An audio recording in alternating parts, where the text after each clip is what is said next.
runs through it, they do it. Did you know honeybees have 5 eyes? Oh, brother, you're going to do this all night now, aren't you? Or that a strawberry is not actually a berry, but a banana is? Or that Chuck Norris killed 2 stones with 1 bird? Or that polar bears are left-handed? Ocala's information station, 1370 WOCA. Ocala.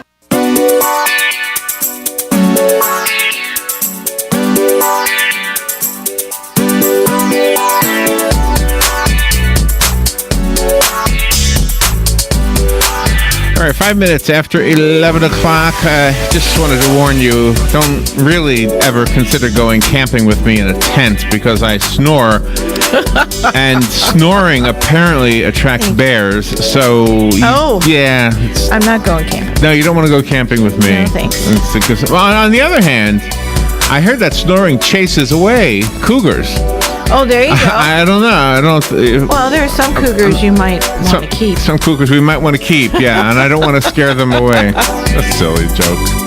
Silly joke. Dr. Gene Sambataro is on the phone. He is a dentist. He focuses on biological dentistry, and he's the founder of the Julian Center for Comprehensive Dentistry. So there's probably a million questions we can ask him, but there's something he wants to talk to us about called, it's a book called Stop the Snore, Dental Solutions for Healthy Sleep. Who knew there was maybe a dental solution to snoring problems? Dr. Gene Sambataro, I absolutely am not kidding. I really do snore, and I don't even hear it. I never hear it. Good morning, of course not. Doctor.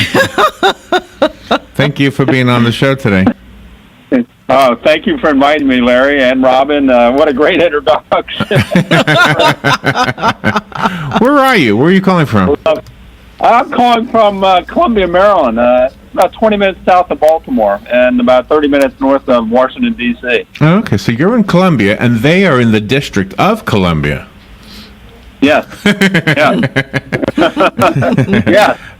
So, okay, so how come we don't know when we snore? I mean, everybody else would always tell me, God, I mean, I will literally be awakened by, let's say, my son. I was camping with my son one time. He said, Dad, you're snoring so loud.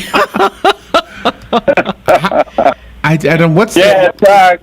It's quite entertaining to everyone around you. At some point, it becomes annoying, especially in the middle of the night. But generally, because you're sleeping so deeply that you don't hear yourself. Sometimes, even when you wake yourself up from a deep gasping of air, you still don't even realize it. So it's the people around you that are very, very observant and very concerned, and also quite often annoyed with the continual noise making throughout the night. So, I mean, does snoring... Okay, the dental connection to snoring, is that for everybody, or does snoring have a couple of different causes?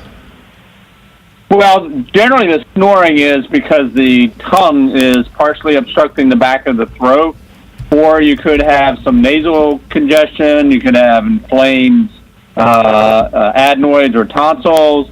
Your soft palate could be soft as you put on additional weight. So for overweight people, that tends to be a problem. But the bottom line is, we're choking to death while we're sleeping. And the gold standard is a CPAP machine, but most people don't really care to wear that. As some famous comedian said, it's the best instrument for preventing pregnancy. So it definitely will interfere with your. So do you have an invention or a technique? What solution do you have? It's not an invention of mine. I mean, the dental medicine sleep arena has grown over the last 20 years, and we offer now a option to the CPAP machine, which I said is the gold standard, and that is an appliance that basically you wear at nighttime while you're sleeping. It pulls your jaw and holds your jaw forward so that it can't fall back, and it brings the tongue out of the back of the throat, so it eliminates the snoring, but more important, it eliminates the choking, which is really the medical issue, because with the choking, you actually stop breathing. When you stop breathing, you're not getting oxygen to the brain and to the heart and to all the other vital organs. So how did you make this discovery? How did you come about realizing that this is what would happen and make people's lives better?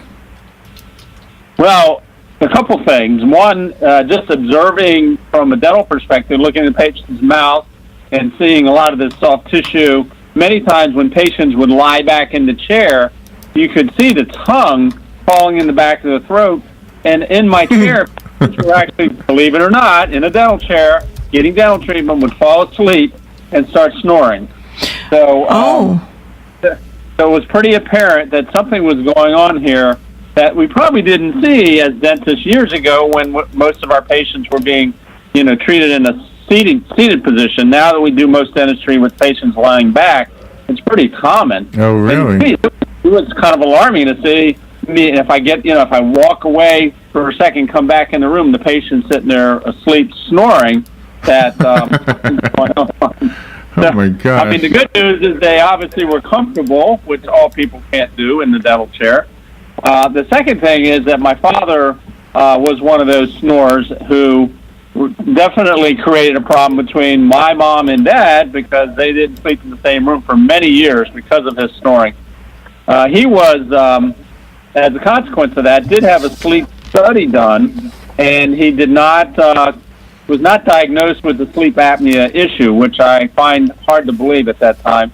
But it wasn't maybe more than 2 months after that he died of a sudden heart attack.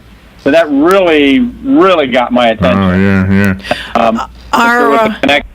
Are most of your dental professionals aware of this, or are they still learning about it from people like you?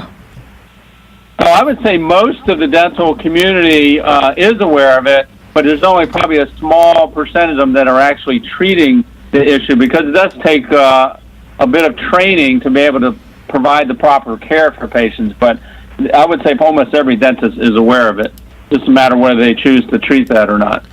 The book just came out. It says September 26th was the release date, and it looks like you're doing pretty good already. It looks like let's see, I found it on Amazon. So this is number 68 in books for health, fitness, and dieting.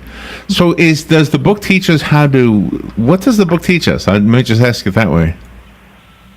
Yeah, I think the most important thing is, and I think you'll find this apparent by the name that we changed it from, was initially Silence the Snore. And then I thought about it, well, that's what a lot of these over-the-counter or online appliances do. They actually silence the snore. But the snore is actually like a foghorn. It wakes people up. right. Or wakes other people up.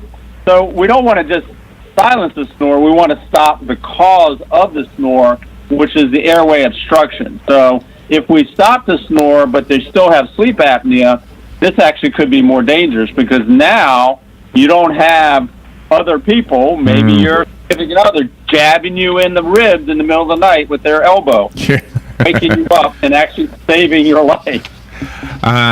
Okay, so the book will give us ideas on what to do, but ultimately we need the device you were talking about?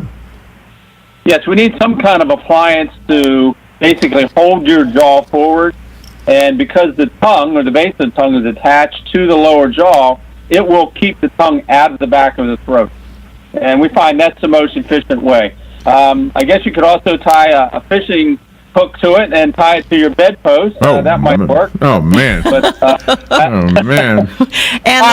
I'm just kidding. You have to find a way to get that tongue out of the back of the throat. And this will take care of the TMJ pain also, because that that can be very, very hurtful.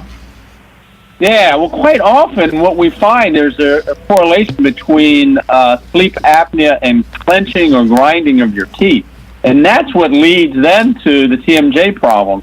Because you spent the whole night grinding your teeth, which causes stress to the muscles in the jaw, which also causes stress to the TMJ. So now you have TMJ pain.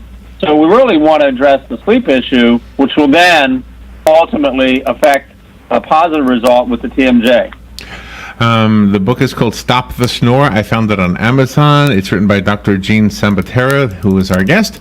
Doctor, before we say goodbye, do you have a website you can direct us to? The website's www, of course, Julian, Julian, dentist, DENTIST.com. JulianDentist.com. All right, excellent. JulianDentist.com. Thank you so much for being on the air with us, Dr. Sambataro. Larry and Robin, thank you for the time. You're welcome. We'll be right back. Okay, have a good day. The weather is brought to you by myfwc.com. Safe boating is no accident. For Friday, a lot of clouds, not much sun, a couple of showers and a thunderstorm around, especially during the afternoon hours. Highs in the mid to upper 80s at the coast, low 90s inland. Mostly cloudy Friday night with a shower and thunderstorm, low 72 to 76. Mostly cloudy on Saturday with a couple of showers and a heavier thunderstorm or two in the area, high 84 to 88. From the Florida